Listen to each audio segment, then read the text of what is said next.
പ്രഭാഷകൻ അദ്ധ്യായം 41. മരണം.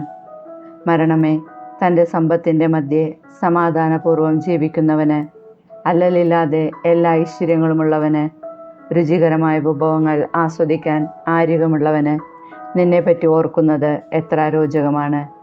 മരണമേ, ദരിദ്രനും ശക്തി ക്ഷയിച്ചവനും വൃദ്ധനും അല്ലൽ നിറഞ്ഞവനും സഹിഷ്ണുത നഷ്ടപ്പെട്ട് സദാ നീരസം പ്രകടിപ്പിക്കുന്നവനും നിന്റെ വിധി എത്രയോ സ്വാഗതാർഹം.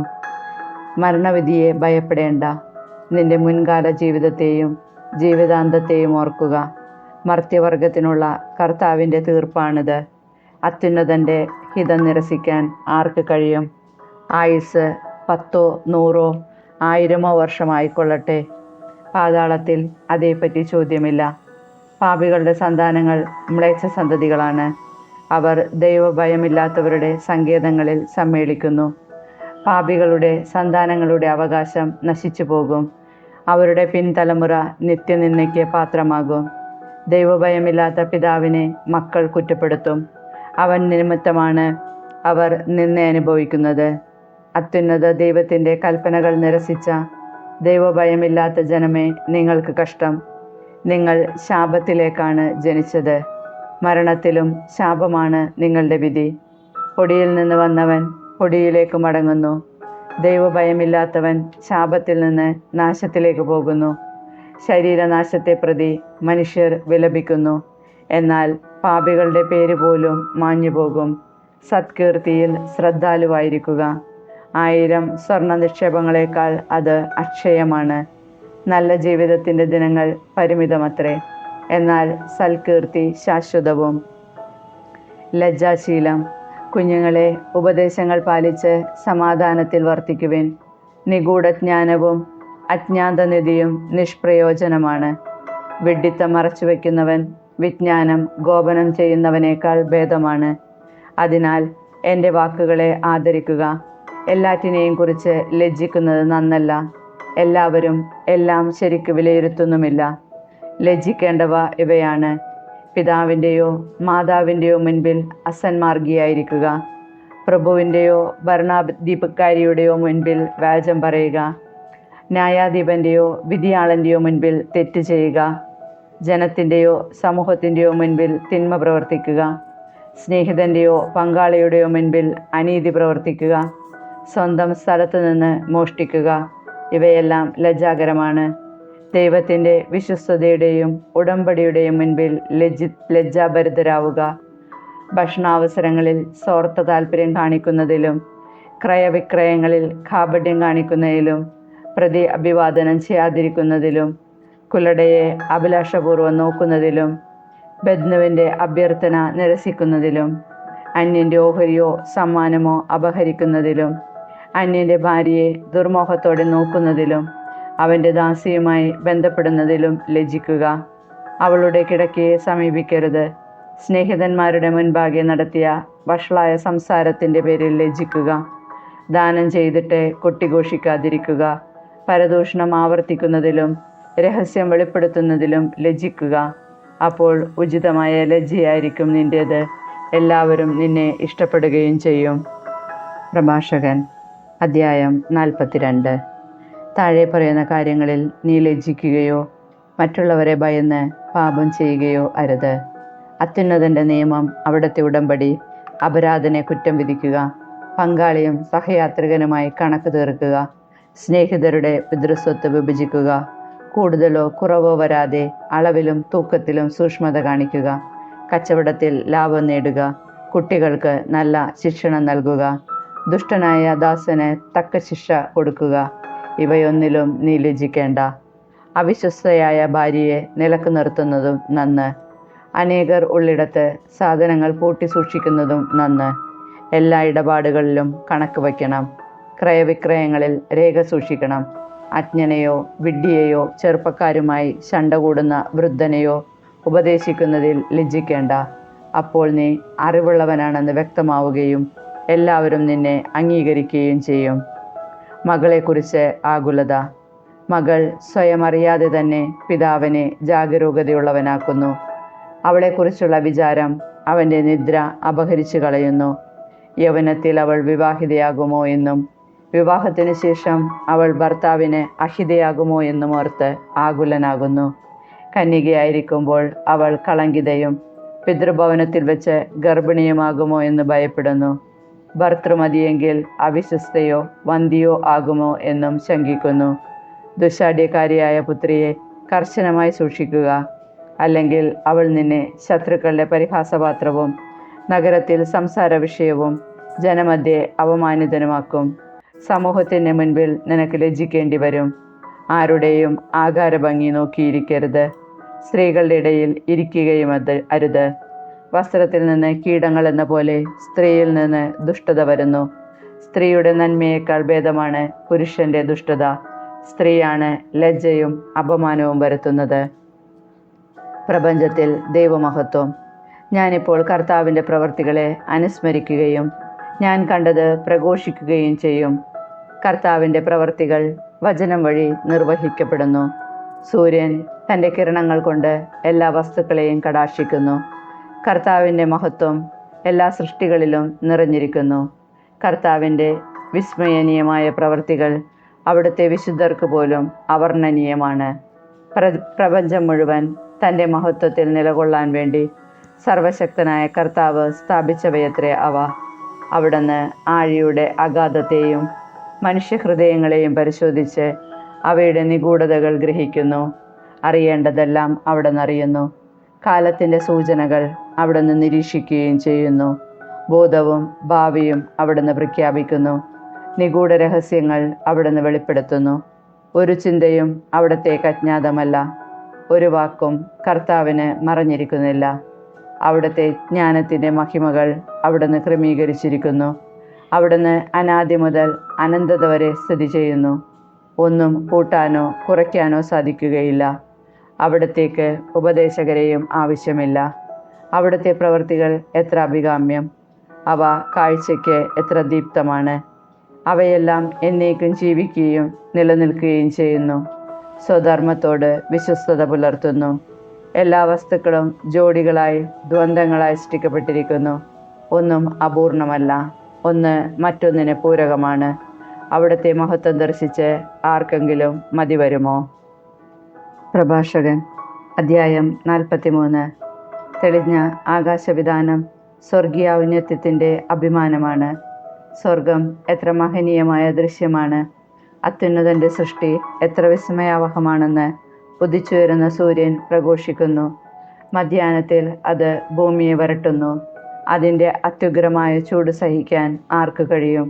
ചൂള ജ്വലിപ്പിക്കുന്നവൻ എരിയുന്ന ചൂടിൽ ജോലി ചെയ്യുന്നു.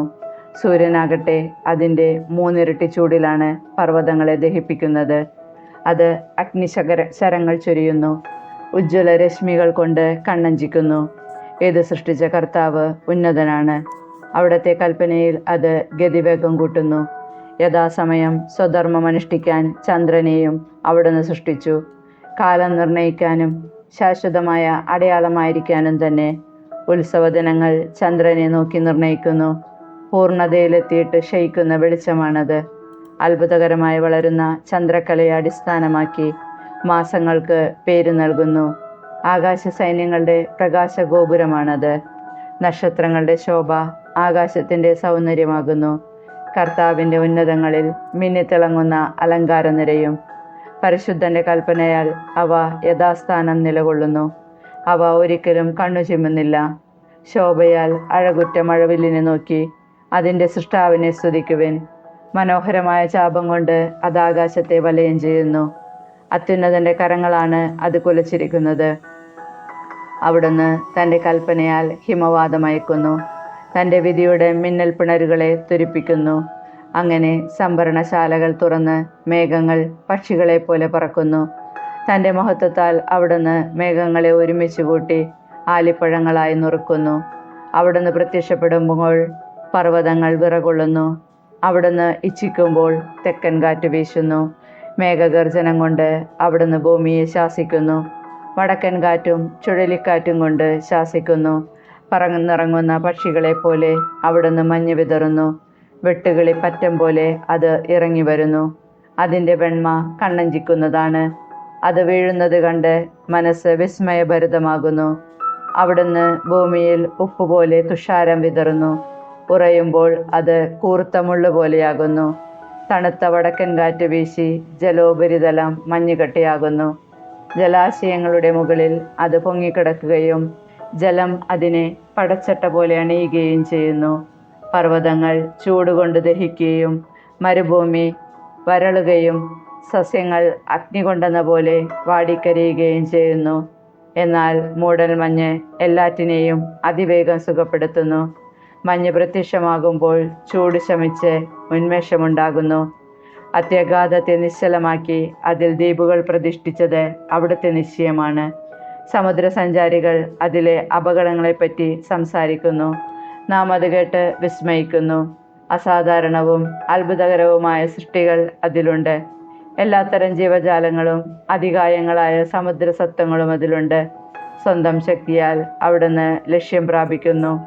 അവിടുത്തെ വചനത്താൽ എല്ലാം നിശ്ചിത മാർഗത്തിൽ ചരിക്കുന്നു. എത്ര പറഞ്ഞാലും മുഴുവനാവുകയില്ല. എല്ലാറ്റിൻ്റെയും സാരമിതാണ്: അവിടുന്നാണ് സർവവും. അവിടുത്തെ പ്രകീർത്തിക്കാൻ എവിടെ നിന്നാണ് നമുക്ക് ശക്തി ലഭിക്കുക? എല്ലാ സൃഷ്ടികളെയുംകാൾ അവിടുന്ന് ഉന്നതമാണ്. കർത്താവ് ഭയവും ഭക്തിയും ജനിപ്പിക്കുന്നു. അവിടുന്ന് അത്യുന്നതനും അവിടുത്തെ ശക്തി അത്ഭുതകരവുമാണ്. എല്ലാ കഴിവും ഉപയോഗിച്ച് കർത്താവിനെ സ്തുതിക്കുവിൻ. അവിടുന്ന് അതിനും ഉപരിയാണ്. സർവശക്തിയോടും കൂടെ അവിടുത്തെ പുകഴ്ത്തുവിൻ. തളർന്നു പോകരുത്. എത്ര പുകഴ്ത്തിയാലും പരിധിയിലെത്തുകയില്ല. ആര് അവിടുത്തെ കണ്ടിട്ടുണ്ട്? ആർക്ക് അവിടുത്തെ വർണ്ണിക്കാൻ കഴിയും? ആർക്ക് അവിടുത്തെ വേണ്ട വിധം പുകഴ്ത്താൻ കഴിയും? ഇവയേക്കാൾ മഹത്തായ നിരവധി കാര്യങ്ങൾ നമുക്ക് അജ്ഞാതമായി വർത്തിക്കുന്നു. അവിടുത്തെ ഏതാനും സൃഷ്ടികൾ മാത്രമേ നാം ദർശിച്ചിട്ടുള്ളൂ. എല്ലാം സൃഷ്ടിച്ചത് കർത്താവാണ്. തൻ്റെ ഭക്തർക്ക് അവിടുന്ന് ജ്ഞാനം പ്രദാനം ചെയ്യുന്നു. പ്രഭാഷകൻ അധ്യായം 44. പിതാക്കന്മാരുടെ മഹത്വം.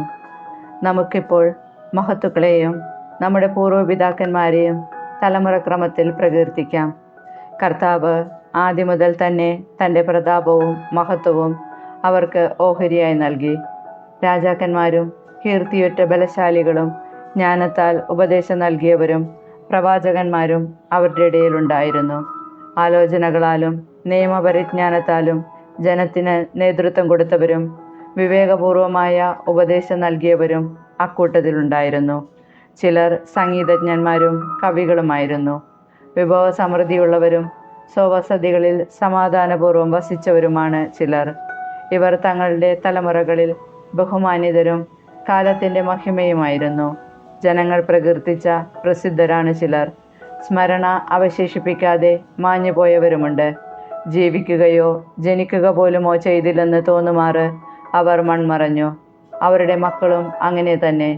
എന്നാൽ അവർ കാരുണ്യമുള്ളവരായിരുന്നു. അവരുടെ സൽപ്രവൃത്തികൾ വിസ്മരിക്കപ്പെട്ടിട്ടില്ല. അവരുടെ ഐശ്വര്യം അവരുടെ പിൻഗാമികളിലും അവരുടെ അവകാശം മക്കളുടെ മക്കളിലും നിലനിൽക്കും. അവരുടെ സന്തതികൾ ഉടമ്പടികൾ പാലിക്കും. അവരുടെ മക്കളും അവയ്ക്ക് വേണ്ടി നിലകൊള്ളും. അവരുടെ ഭാവി തലമുറകൾ എന്നേക്കും നിലനിൽക്കും. അവരുടെ പ്രതാപം മാഞ്ഞു പോവുകയില്ല. അവർ സമാധാനത്തിൽ സംസ്കരിക്കപ്പെട്ടു. അവരുടെ പേര് തലമുറകൾ തോറും നിലനിൽക്കും. അവരുടെ വിജ്ഞാനം ജനതകൾ പ്രഘോഷിക്കും. സമൂഹം അവരെ പ്രകീർത്തിക്കുകയും ചെയ്യും. ഹെനോക്ക് നോഹ. ഹെനോക്ക് കർത്താവിനെ പ്രീതിപ്പെടുത്തി. അവൻ ഉന്നതത്തിലേക്ക് സംവഹിക്കപ്പെട്ടു. എന്നാൽ എല്ലാ തലമുറകൾക്കും അവൻ അനുതാപത്തിൻ്റെ മാതൃകയാണ്. നോഹ തികഞ്ഞ നീതിമാനായിരുന്നു.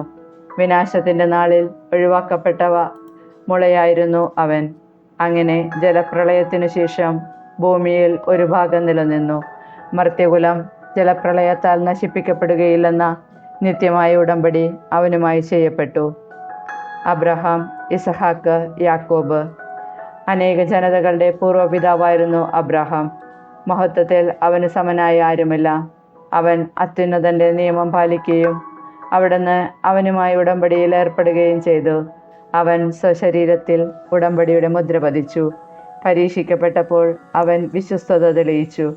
അതിനാൽ അവൻ്റെ സന്തതി വഴി ജനതകൾ അനുഗ്രഹിക്കപ്പെടുമെന്ന് കർത്താവ് അവനോട് ശപഥം ചെയ്തു. ഭൂമിയിലെ മണൽത്തരി പോലെ അവനെ വർദ്ധിപ്പിക്കുമെന്നും അവൻ്റെ സന്തതി ആകാശത്തിലെ നക്ഷത്രങ്ങൾ പോലെ പെരുകുമെന്നും അവർ സമുദ്രം മുതൽ സമുദ്രമതി വരെയും മഹാനദി മുതൽ ഭൂമിയുടെ അതിർത്തികൾ വരെയും അവകാശമാക്കാൻ ഇടവരുത്തുമെന്നും അവന് വാഗ്ദാനം ലഭിച്ചു. ഇസഹാക്കിനും പിതാവായ അബ്രഹാം മൂലം അതേ വാഗ്ദാനം നൽകപ്പെട്ടു. എല്ലാ മനുഷ്യർക്കും വേണ്ടിയുള്ള അനുഗ്രഹവും ഉടമ്പടിയും യാക്കോബിൻ്റെ ശിരസിൽ അവിടുന്ന് വെച്ചു. അവിടുന്ന് അവനെ അംഗീകരിച്ച് പൈതൃകാവകാശം നൽകി. അവിടുന്ന് ഓഹരി നിശ്ചയിച്ച് അത് 12 ഗോത്രങ്ങൾക്കായി ഭാഗിച്ചു കൊടുത്തു.